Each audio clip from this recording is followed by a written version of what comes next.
Hi friends, இது Wednesday evening எடுத்த vlog தான்.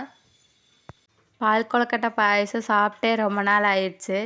இன்றைக்கி செய்யலான்னு தான் செஞ்சிட்ருக்கேன். என்னோடய ஸ்டைலில் எப்படி செய்கிறதுன்னு வாங்க பார்க்கலாம்.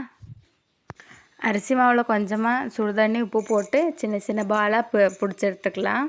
ஒரு சின்ன பாத்திரத்தில் கொஞ்சமாக தண்ணி ஊற்றிட்டு நம்ம உருட்டி வச்ச கொழுக்கட்டையை அதில் சேர்த்துக்கலாம்.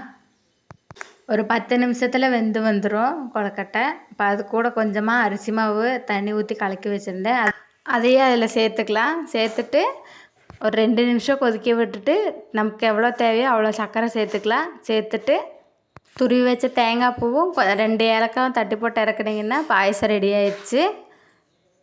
இதில் தேங்காய் பால் ஊற்றி செய்யலாம். நான் இன்றைக்கி ஒரு டிஃப்ரெண்ட்டாக இருக்கட்டுமேன்னு இப்படி செஞ்சுருக்கேன். நீங்களும் செஞ்சு பாருங்கள். அப்போ வீடியோ பிடிச்சிருந்தா லைக் பண்ணுங்கள், ஃபாலோ பண்ணுங்கள், ஷேர் பண்ணுங்கள், மறக்காமல் சப்ஸ்கிரைப் பண்ணுங்கள். பாய். அப்போ இன்னொரு விலாகில் பார்க்கலாம்.